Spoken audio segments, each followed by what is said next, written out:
A very good morning to you and welcome back to the show. This is, of course, the Chat Wrap on Relax Radio. And this is the show where we trap you with the best of conversation with regards to everything that you need to hear about. So make sure that you keep it tuned right here on Relax Radio. We're here with you 24/7, 365, sharing with you all things interesting and about every single thing that you need to know. So make sure that you keep it tuned right here on Relax Radio. Go ahead and call me up on our numbers. That's 07852 473 473.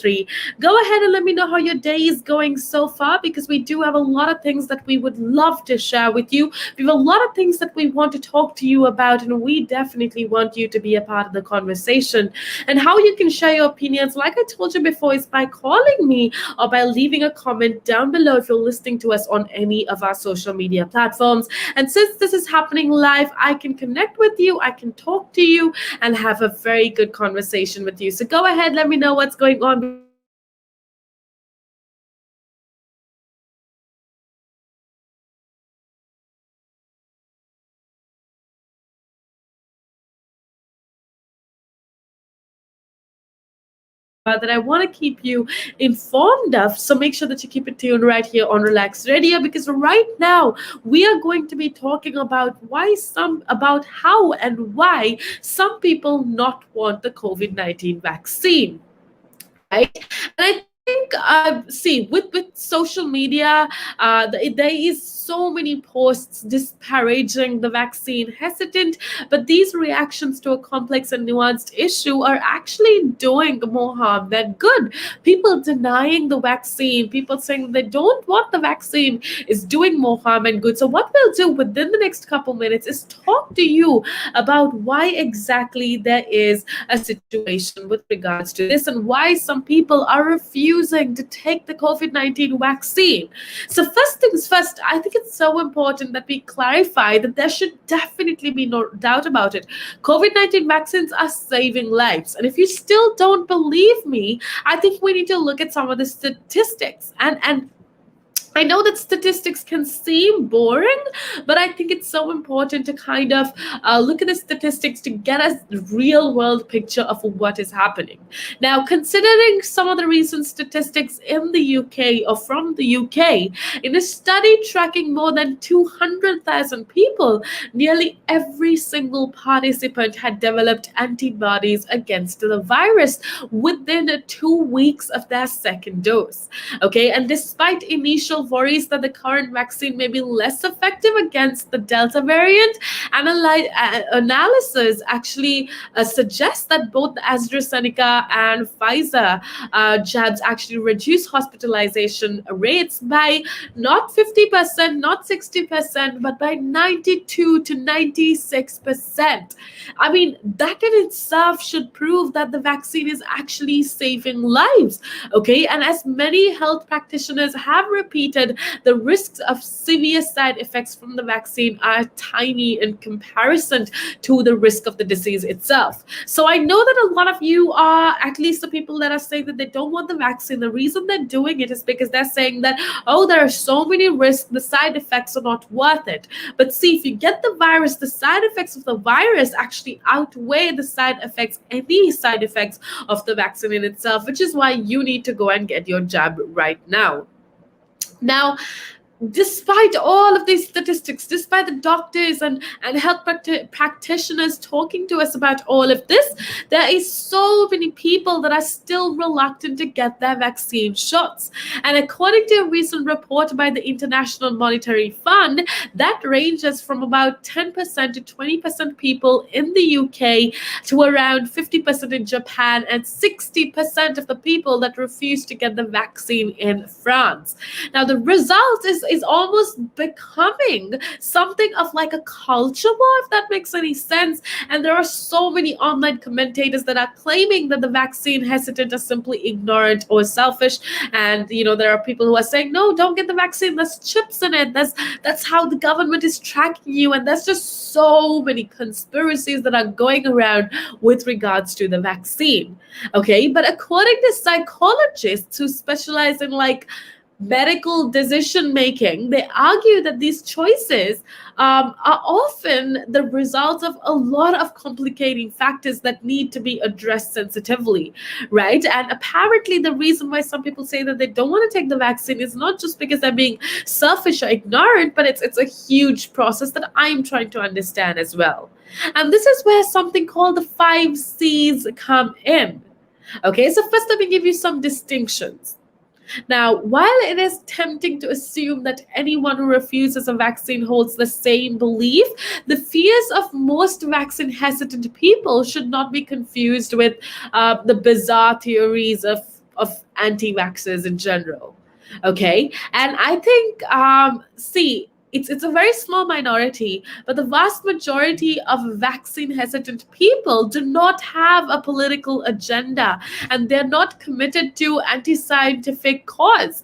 They're simply undecided about their choice to take the decision or the injection, right? And this I think is very apparent because I've met people who are hesitant to take the vaccine, and it's not because they have some like big political agenda, but it's simply because they are undecided, they're indecisive about getting the jab or not.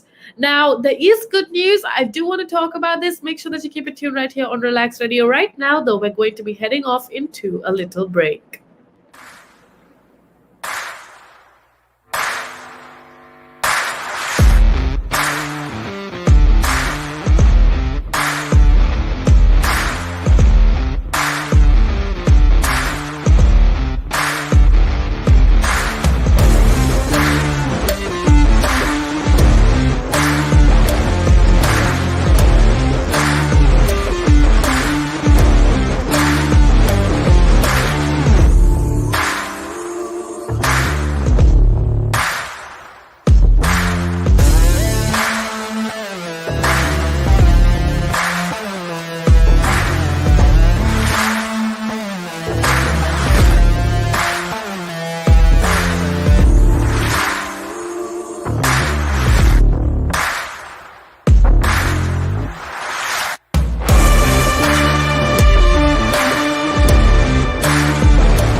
It gives them something to look at, and it makes them laugh. It makes them laugh. So that's why I do it. Oh, and it could be a really good pickup line as well. Ladies who ask, "Hey, excuse me, so why are you wearing something so colorful?" I mean, hey, you can always have something up on your sleeve. I mean, got me thinking. You want to stand out. Why do you want to stand out though so much, especially with these kind of shirts when you're riding? There must be a purpose behind it, right? Well, when you say a purpose, Nick, what I do, I wear the shirts mainly one because they're nice and bright, so they make me visible, especially if I'm riding on the road. Okay. Yeah, that's very important, right? Because you want cars, yeah. Very important.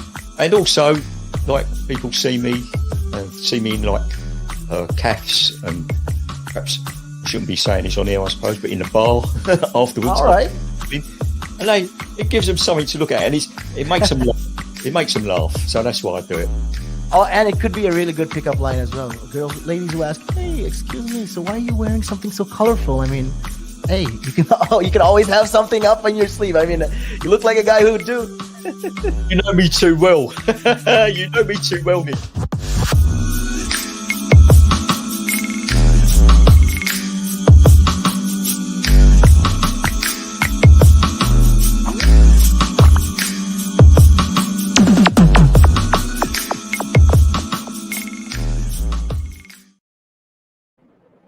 A very good day to you and welcome back to the show. I am Jaimmy and this is of course the Chat Wrap on Relax Radio. A very big hello going out to you. Hope you are having yourself an amazing day so far. I know Tuesdays can be a little tough because you're just after the weekend and you're trying to get everything figured out for the week. But don't worry, as long as you keep it tuned right here on Relax Radio, we're going to make sure that you are inspired and informed at the same time. So go ahead, download our app because it's available absolutely free of charge on iOS and Android. So make sure that you go download our app so that you can take us with you wherever it is that you go. I also want to remind you, if you're new to Relax Radio, well, we're basically a community-based interactive radio platform. And the reason we're here is to share with you very critical information.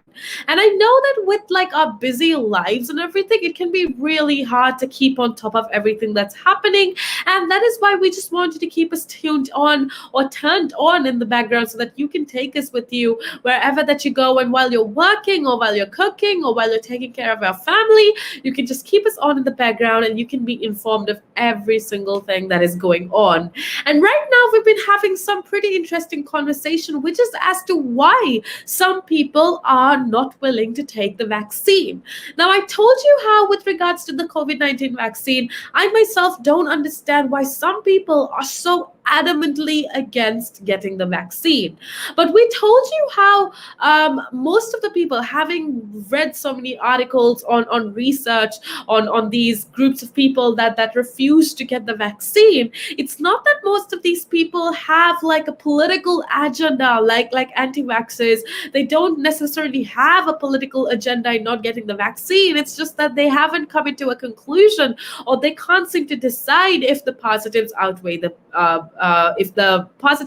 negatives, basically, right? And I told you how at the end of the day, it's because people are unsure, and I gave you statistics to prove to you that the vaccine actually does work. Let me just remind you yet again, with regards to the vaccine, both the AstraZeneca and Pfizer jabs apparently reduce hospitalization rates by 92 to 96%, even against the Delta variant. So that in itself should be some encouragement for you to actually go get the vaccine. Now, why some people not get the vaccine? Now, fortunately, scientists began studying vaccine hesitancy long before the the CoV-2 virus, and apparently they've explored various models which attempt to capture the difference in people's health behavior. And I think one of the most promising is known as the 5Cs model. Okay, this basically considers the following psychological factors that I'm going to be talking to you about. Now, firstly, confidence. Okay, the person's trust in the vaccine efficacy and safety, the health services offering them, and the policymakers deciding on their rollout. Secondly, complacency. Okay, whether or not the person considers the disease itself to be a risk to their health, which means that people that don't want to take the vaccine with regards to the COVID-19 vaccine either think that that COVID-19 is not such a big deal to begin with. Thirdly, calculation. The individual's engagement in extensive information searching weigh up the costs and benefits. So either people that don't want to get the vaccine are not interested in keeping themselves informed, or they came up with a list of costs and benefits on their own and they thought that the negatives outweigh the positives. Thirdly, constraints or convenience, how easy it is for that person in question to access the vaccine. And finally, collective responsibility, the willingness to protect others from infection through one's own vaccination. So basically, these 5Cs that I spoke to you about, confidence, complacency, calculation, constraints, collective responsibility, kind of tend to explain as to why individuals don't want to get the vaccine. Okay, and I've seen so many posters where people are saying, no, we don't want to get the vaccine because it's about freedom. We don't want to get the vaccine. I've seen posters on social media that say no to the COVID vaccine, save the children, whatnot, but it's all a bunch of misinformation. And I gave you statistics to prove that. I'm not saying this based on my personal opinion. I'm not saying this based on my biases or whatnot, but this is based on actual real world statistics. COVID COVID is not funny. Look, it's been about 2 years since we first this actually no, way more than 2 years since COVID was first detected in Wuhan, China. And if you still haven't got the COVID virus, good for you. Count yourself a few of the lucky ones, because that's not the case for millions of people around the world. But you want to give yourself the best possible chance of getting rid of any of those symptoms, because trust me, I've been there, and the symptoms are absolutely horrible. You don't want any of those symptoms. You don't want to go through the process of having COVID-19 without a vaccine, because it just increases your chances of hospitalization. It increases the negative effects of the COVID-19 symptoms. So make sure that you remember all of this. Make a wise decision. Make sure that you remember that statistics always prove the correct thing, and statistics have actually proven that the vaccine is necessary for you to fight the virus. So give yourself the best possible opportunity to fight the virus and get yourself that vaccine. Now, with that being said, it's about that time that I head on out of here. But when we have so many more interesting shows that are coming up, so make sure that you